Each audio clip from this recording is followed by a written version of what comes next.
नमस्कार, मैं निसार अंसारी वोसो महाराष्ट्र न्यूज के साथ में। और आज हम जो है पूना शहर के अंदर मौजूद हैं और पूना शहर के अंदर आने की सबसे बड़ी वजह यह है कि शमीर भाई शाह जी ने जो एक नया SBS मुंबई क्राइम न्यूज की शुरुआत की है और इस शुरुआत करने से पहले, इसका इनॉग्रेशन करने से पहले जो है उनके जो पुराने पुलिस अधिकारी मित्र रहे हैं उनसे पहली बात तो शुभेच्छा लेनी ही है और शमीर भाई शाह जी के बारे में कुछ जानकारियां भी लेनी है और जो अधिकारी वर्ग रहा है उनकी थोड़ी सी जो उस दौर के इस दौर की जो क्वालिटी चेंज हो गई है उस पर भी हम चर्चा करेंगे। आज बात करने के लिए स्पेशली हमारे साथ में SD IPS पारधी जी है हमारे साथ में। पारधी जी, वॉइस ऑफ महाराष्ट्र में आपका स्वागत है। और मेरा पहला सवाल यह रहेगा कि शमीर भाई शाह आपके काफी क्लोज और काफी ओल्ड फ्रेंड दिखाई दे रहे हैं, जिस तरीके से बिहेवियर दोनों का दिखाई दे रहा है, तो जो उन्होंने सोचा वो भी इस उम्र में आके सोचा कि मुझे क्राइम का चैनल चालू करना चाहिए, क्या कहेंगे इसके बारे में आप? सुरुवातीलाच मी आमचे मित्र समीर भाई शाह यांनी जे नवीन चॅनल सुरू करण्याचा प्रयत्न ते करतायत, मुंबई क्राइम, त्याला मी शुभेच्छा देतो। आणि या चॅनलला आपण आणि त्याच्यावरती विचार कराल आणि सध्याची परिस्थिती, लोकांची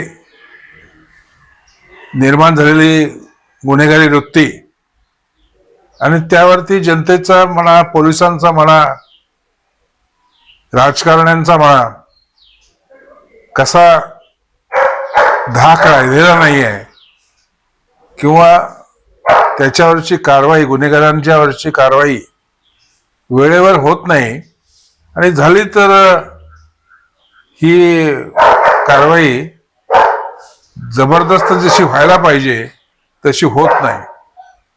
तर काही काही गुन्हेगारांवरती 4-4, 5-5, 6-6 गुन्हे दाखल होत आहेत आणि परत ते बाहेर येतात, परत गुन्हे करतात। याचाच अर्थ असा आहे की पहिल्या गुन्ह्यामध्ये, दुसऱ्या गुन्ह्यामध्ये, तिसऱ्या गुन्ह्यामध्ये त्यांच्यावरती जी कारवाई झालेली आहे त्याच्यामध्ये कुठेतरी लूपहोल्स, कमतरता तपासामध्ये राहिलेली आहे आणि त्यातून ते सुटलेले आहेत। त्याच्यामुळे कायद्याचा सुद्धा त्या गुन्हेगारांवरती धाक राहिलेला नाहीये।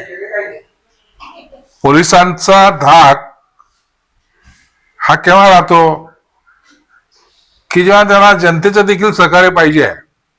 मी माझ्या सर्व्हिसमध्ये असताना मी नेहमी म्हणत असेल की जनतेचं जिथे सहकार्य असतं तिथं पोलिसांचं कामगिरी ही उठावदार असते आणि पोलिसांचा धाक गुन्हेगारांवरती असतो। जनतेच्या सहकार्याची साथ, पोलिसांचे यश तिथे अमर्याद, असं मी नेहमी म्हणत असतो। पारधी जी, मैं आपसे जानना चाह रहा हूं कि शमीर भाई शाह बंबई में रहने वाले और वो 1982 का 1985 का जो दौर था, अंडरवर्ल्ड का दौर था और काफी क्राइम, डिफरेंट क्राइम मुंबई में हुआ करते जब आपकी ड्यूटी मुंबई में थी। तो ऐसे हालात में शमीर भाई शाह से जो है आपकी किस वजह से पहचान हो गई, क्यों पहचान हो गई? मी मुंबई पोलीस मध्ये असताना जेव्हा DCP होतो त्या काळामध्ये नागपाडा पोलीस स्टेशनच्या हद्दीमध्ये पोलिसांनी काही गोळीबार केला आणि त्यातून कायदा आणि सुव्यवस्थेचा प्रश्न हा निर्माण झाला। मला वाटतं त्यावेळी नवरात्र होती, दुर्गा देवीच्या मिरवणुका होत्या, त्या लांबणीवर टाकण्यात आल्या आणि त्यामुळे त्या ठिकाणचं नागपाडा पोलीस स्टेशनच्या हद्दीमधलं वातावरण बिघडलेलं होतं। संबंधित अधिकाऱ्यांना त्यातून दुसरीकडे पाठवण्यात आलं आणि मला त्या ठिकाणी तात्पुरतं का होईना नेमण्यात आणून नागपाडा पोलीस स्टेशन आणि परिसर हा माझ्याकडे बंदोबस्तासाठी म्हणा किंवा कर्तव्यासाठी, सुपरविजनसाठी हा देण्यात आला। त्यावेळी समीर शाह हे त्या नागपाडा पोलीस स्टेशनच्या हद्दीमध्ये किंवा नागपाडा पोलीस स्टेशनमध्ये येत होते आणि चौकशी करत होते. त्यातूनच आमची पुढे ओळख झाली आणि मग ओळख वाढता वाढता त्यांचा संबंध माझ्याशी घनिष्ठ आला आणि मग त्यांनी बऱ्याचशा गुन्हेगारी वृत्तीमध्ये जे लोक गुंतलेले आहेत त्यांच्या संबंधीची माहिती थोडक्यात पोलीस मित्र म्हणून त्याने काम करण्याचा प्रयत्न केला आणि त्याचा आम्ही जास्तीत जास्त फायदा घेण्याचा प्रयत्न केला. पार्थजी, ज्या प्रकारे आपण म्हटले की त्या काळातले जे क्राईम होते आणि क्राईम मध्ये मदत करणाऱ्या लोकांना पोलीस जसं सहकार्य करत होती, आज पण लोक आहे जे पोलिसांना सहकार्य करतात, पण त्यांची अवस्था जो आहे ती पहिल्यासारखी ना. आता एवढं वर्ष गेल्यानंतर सुद्धा ही तुम्ही त्यांचं नाव घेता की आम्हाला कशी त्यांनी मदत केली, कसं आम्हाला सहकार्य केला. या सहकार्य असंच प्रवृत्तीने लोकांना मिळावे म्हणून जनतेच्या किंवा पोलिसांच्या मनोबल तर वाढणारच आहे. त्याबद्दल आपण पोलिसांना काय सांगणार? पुलिस रहेगी सबके साथ, अपनी सुरक्षा अपने हाथ या म्हणीप्रमाणे मी जोपर्यंत जनता पोलिसांना सहकार्य करणार नाही तोपर्यंत पोलिसांना कुठल्याही प्रकारची माहिती मिळणार नाही. आणि ही जर माहिती मिळाली नाही तर पोलीस गुन्हेगारांवरती कारवाई करू शकत नाही. लोकांना वाटतं की पोलीस उशिरा आले, घटना घडल्यानंतरच पोलीस त्या ठिकाणी जाणार आहेत. पोलिसांना अगोदरच काही माहिती असेल तर ती कोण पुरवेल? जनता पुरवेल. आणि अशा प्रकारे जनतेने जर अगोदरच घटना घडण्यापूर्वी पोलिसांना सतर्क केलं आणि पोलिसांनी त्याच्यावरती त्याची माहिती किती खरी आहे किती खोटी आहे याची शहानिशा करून त्या ठिकाणी जर गुन्हेगारांवरती प्रतिबंधक कारवाई केली तर गुन्हा घडणारच नाही. आणि घडला तर त्याच्यावरती ताबडतोब गुन्हेगारांवरती कारवाई केली जाईल आणि त्या ठिकाणची परिस्थिती आटोक्यात आणली जाईल. हा जो प्रकार आहे त्याच्यामध्ये जनता पोलीस यांचं सहकार्य पाहिजेच, तरच गुन्हेगारांवरती हा धाक राहणार आहे. पार्थीजी, मी तुम्हाला एक विचारू इच्छितो की तुमच्या काळातले जे गुन्हे होते, जे क्राईम होते, ती वेगवेगळे होते. दादागिरीचे होते, गुंडे प्रवृत्तीचे होते, पण आताचे जे क्राईम आहे ते डिजिटल क्राईम झालेले आहे, टेक्नॉलॉजीचे क्राईम झालेले आहे. याच्याबद्दल पोलिसांना माहिती देणं पण कठीण आहे की प्रत्येक व्यक्तींना त्याची जाणीव नसतो. मग ते कसं काय सहकार्य करणार आहे? पूर्वीची पद्धत, गुन्हेगाराची पद्धत आणि आज आर्थिक गुन्हेगारीची पद्धत याच्यामध्ये जमीन आसमानाचा फरक पडलेला आहे. आता मारामाऱ्याच्या गुन्ह्या आणि एकमेकाच्या शारीरिक गुन्ह्यासंबंधी जे काही कारवाई करायची ती पोलीसवाले करतात, परंतु आर्थिक गुन्हेगारी जी आहे, ज्याला आपण सायबर गुन्हेगारी म्हणतो, ती आजकाल फार वाढलेली आहे. आणि प्रत्येक घटनेमध्ये सायबर गुन्हेगारी हा रोजचा खेळ झालेला आहे. जनतेला माहिती नाही आहे की समोरची पार्टी कोण आहे, गुन्हेगार आहे, सज्जन आहे, की आपल्याला फसवायला आलेला हा माणूस आहे. याची जर माहिती जनतेला मिळाली तर त्याच्यातून ही गुन्हेगारी थांबण्याची शक्यता नाकारता येत नाही. परंतु आज सायबर गुन्हेगारीचं केंद्र हे भारतामध्ये नाही आहे, ते भारताच्या बाहेर लोकेट झालेलं आहे. आणि ते शोधणं आज आपल्या समोर जो गुन्हेगार येतो सायबर गुन्हेगारीच्या तर्फे, तो आपल्याला दिसतच नाही आहे. फोनच्या द्वारे आपल्याला काहीतरी माहिती दिली जाते, आपल्याला त्यामध्ये गुंतवलं जातं आणि मग त्याच्यातून गुन्हा घडल्यानंतर आपण जागरूक होतो. जागरूक झाल्यानंतर सुद्धा आपण वेळेवर संबंधित बँकेला म्हणा किंवा संबंधित पोलीस स्टेशनला म्हणा, सायबर गुन्हेगारी जे सेल आहे त्याला त्वरित माहिती देत नाही आणि त्याच्यामुळे या गुन्हेगारीवरती नियंत्रण ठेवणं हे कठीण झालेलं आहे. आता समोरची व्यक्ती ही फोनवरती आपल्याला फसवत असल्यामुळे आपल्याला समोर ती व्यक्ती दिसत नाही आणि आपल्याकडे येणारी जी लिंक आहे ती 3री 4थी 5वी अशा प्रकारची असते. खरा गुन्हेगार जो मास्टर माइंड ज्याला आपण म्हणतो, तो मास्टर माइंड कुठेतरी वेगळ्याच ठिकाणी बसलेला असतो आणि तो ट्रेस करणं हे कठीण होऊन जातं. आपल्याकडे आलेला नंबर हा फेक नंबर आहे, फ्रॉड नंबर आहे का खरोखरच आपल्याला तो मदत करणारा आहे किंवा आपल्याला काही फायदा करून देणार आहे, याची जर आपण माहिती घेतली किंवा जाणीव ठेवली तर अशा प्रकारचे गुन्हे होणार नाहीत. परंतु तसं होत नाही. माणूस सहजासहजी फसवला जातो. अचानकपणे तुमचा झोपेतनं तुम्ही असता किंवा तुम्ही इतर काही कामात असता त्यावेळी तुम्हाला फोन येतो आणि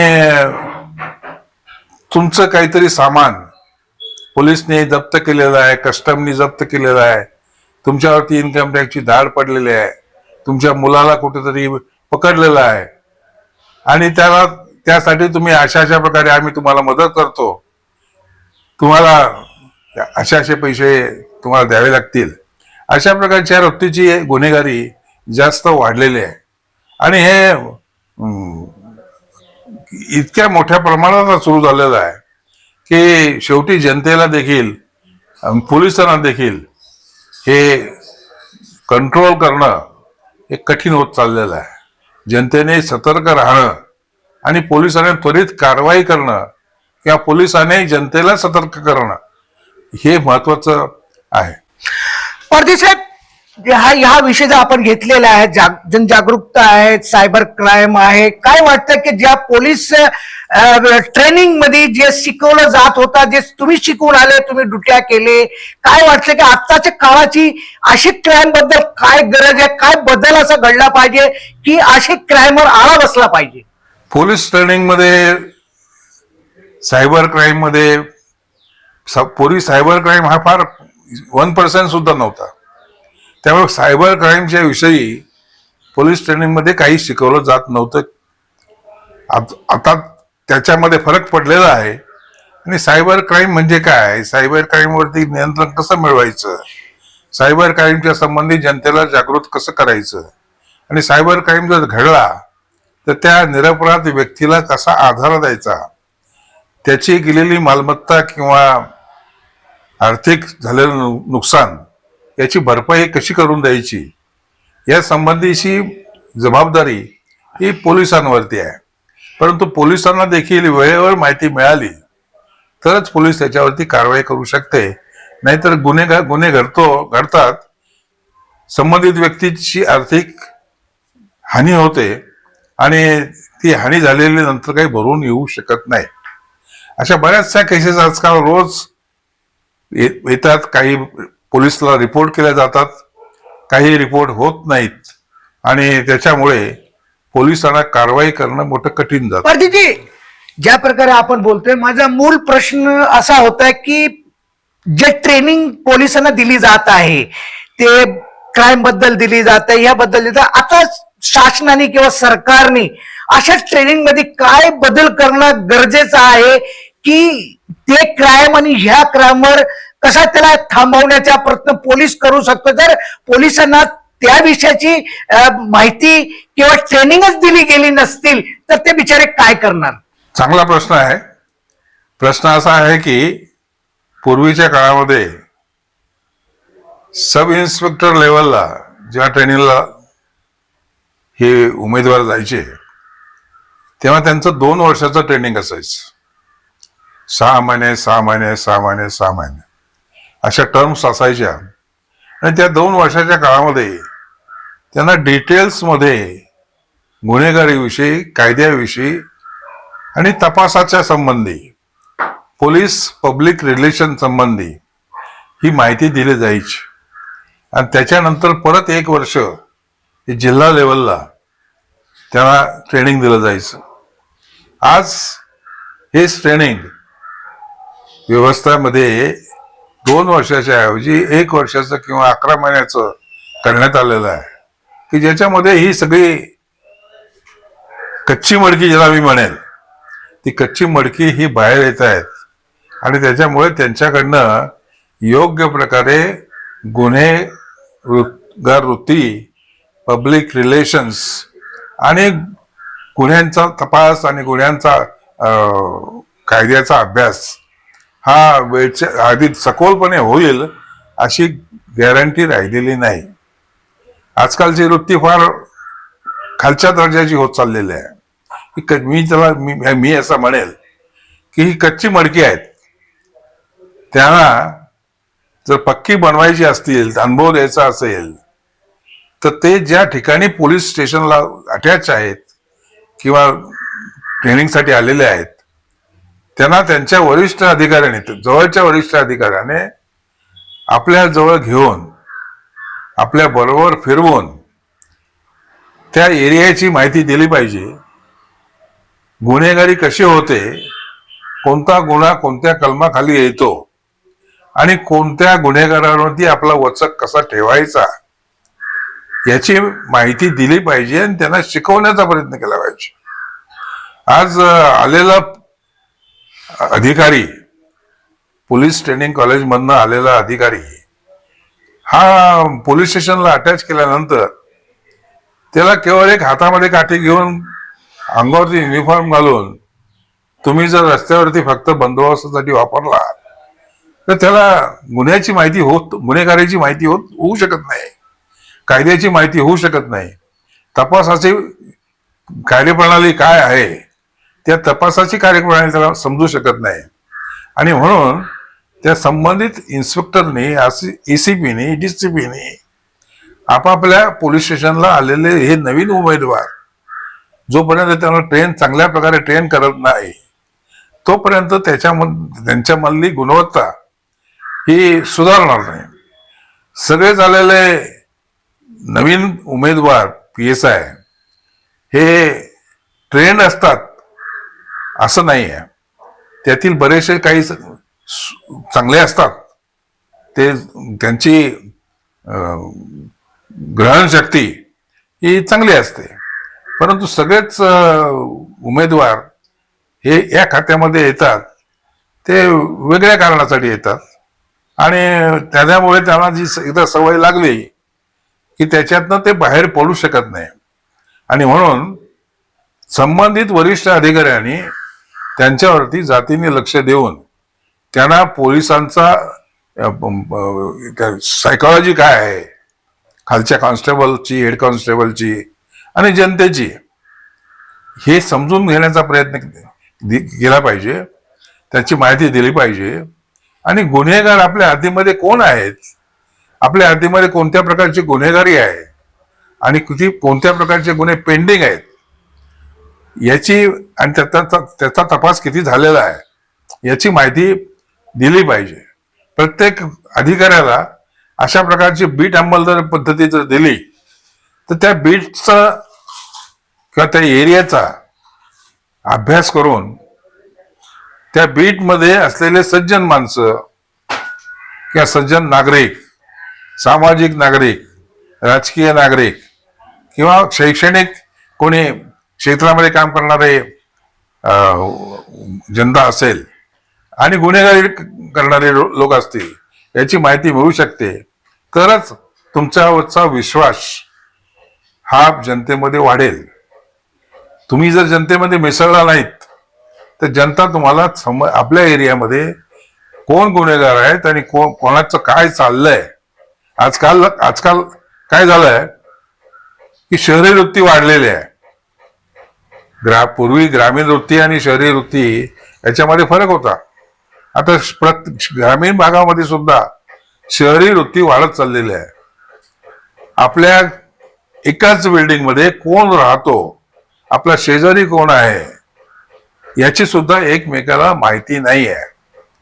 घरात कोण आजारी आहे, घरात कोण पाहुणा आलेला आहे, घरात कोणी भाड्याने येऊन दुसरा भाडेकरू कोण आलेला आहे, तो भाडेकरू गुन्हेगारी वृत्तीचा आहे, विद्यार्थी आहे का दुसऱ्या देशातनं, उदाहरणार्थ बांगलादेशातनं किंवा पाकिस्तानमधनं हेरगिरी करण्यासाठी आणि तुमची माहिती गोळा करण्यासाठी आलेला आहे. हे एकमेकाला माहिती नसतंय आणि त्याच्यामुळे तुम्हाला ही लोकांची माहिती होत नाही, एरियाची माहिती होत नाही, बिल्डिंगची माहिती होत नाही. शहरामध्ये मग मुंब्रासारखे ठिकाण असो, झोपडपट्टी एरिया धारावीचा किंवा बांद्र्याचा भरतनगर म्हणा किंवा आणखी कुठलं कुलाब्याचा एरिया म्हणा, याच्यामध्ये कोण गुन्हेगार कुठे राहतात की ज्या ठिकाणी आपल्याला जायला सुद्धा रस्ता नाही आहे, तिथे पोलीसवाला कुठे जाणार आणि कधी जाणार, तो जात नाही. आणि त्याच्यामुळे तर त्या ठिकाणी राहणारी गुन्हेगारी आपल्याला समजू शकत नाही. ही गुन्हेगारी जर आपल्याला वृत्ती जर आपल्याला समजली तर आपण त्यांना योग्य वेळी गुन्हा घडण्याच्या आधी कंट्रोल करू शकतो. आणि ते जर कंट्रोल झालं तर त्या एरियामधली शांतता आणि गुन्हेगारी ही आपल्या नियंत्रणामध्ये असते. हे पोलीस स्टेशनला जेव्हा समजेल तर त्यासाठी पोलीस स्टेशन अधिकारी पोलीस स्टेशनमध्ये बसू नये, त्यांना बसू नये, त्यांनी एरियामध्ये फिरावं आणि त्या एरियामध्ये फिरून आपले 4 मित्र मिळवावेत की जे आपल्याला माहिती देतील त्या एरियामध्ये चांगली माहिती, काय काय चाललंय, कोणत्या ऍक्टिव्हिटीज चालल्या आहेत, जनतेला ते कसा त्रास देतात गुन्हेगारी वृत्तीतनं, मग ते शारीरिक गुन्हेगारी असो किंवा आर्थिक गुन्हेगारी असो किंवा सायबर गुन्हेगारी असो, आपल्या हद्दीमध्ये काय काय कुठल्या ठिकाणी आज आपल्या एरियामध्ये किती हातभट्ट्या किती आहेत किंवा ड्रग्स कुठून येतो कुठे कसा विकला जातो, कुठल्या ठिकाणी बार चाललेले आहेत किंवा डान्स बार चाललेले आहेत, याची माहिती आपल्याला असते पण आपण कारवाई करत नाही. किंवा नसेल तर आपण ती मिळवण्याचा प्रयत्न केला पाहिजे. तो प्रयत्न ही माहिती कशी मिळेल, जोपर्यंत तुम्ही पोलीस स्टेशनच्या बाहेर जाणार नाही आणि त्या ठिकाणी असलेल्या लोकांशी तुम्ही ओळख करून घेणार नाही, त्यांच्याशी मैत्री करणार नाही आणि त्यांच्याकडनं माहिती मिळवणार नाही, तोपर्यंत तुमचा कंट्रोल त्या एरियामध्ये राहणार नाही. जिस तरीके से हम कह रहे हैं कि देश बदल रहा है, दुनिया बदल रही है, लेकिन उसी के साथ में क्राइम का पैटर्न भी बदल रहा है. वॉइस ऑफ महाराष्ट्र की एक छोटी सी ये पहल है, शुरुआत है कि आज जिस तरीके से क्राइम का पैटर्न बदल रहा है उसमें क्या क्या अमेंडमेंट्स आने चाहिए, आज के पुलिस अधिकारियों को उसमें क्या करना चाहिए, पहले के जो क्राइम थे और पहले के जो एसडी पारधी जी सर के जो पुलिस अधिकारी थे उन्होंने किस तरीके से अंडरवर्ल्ड के दौर को, दारू माफियाओं को, लैंड ग्रैबिंग करने वालों को जिस तरीके से कंट्रोल किया है. अगर पुलिस चाहे तो ये जो क्राइम है इसको भी कंट्रोल किया जा सकता है, लेकिन प्रयास होना चाहिए और बदल होनी चाहिए. यही हमारा छोटा सा प्रयास है और लोगों को इसी बहाने से ही हम एक जनरेशन गैप, जिसको हम कह रहे हैं कि जनरेशन गैप है, लेकिन मुझे ऐसा लगता है कि जनरेशन गैप के अंदर कहीं ना कहीं कम्युनिकेशन भी गैप है, जिस कम्युनिकेशन का जिक्र जो है एसडी पारधी जी ने किया कि जब तक पुलिस का संवाद या उनका समन्वय जनता के साथ नहीं होगा तब तक क्राइम को रोकना बड़ा कठिन होता है. चलिए, ये उनकी राय थी. सर, आपने वॉइस ऑफ महाराष्ट्र से आज के इस हॉट चल रहे विषय को लेकर के चर्चा की, उसके लिए थैंक्स और धन्यवाद. Thank you. ओके.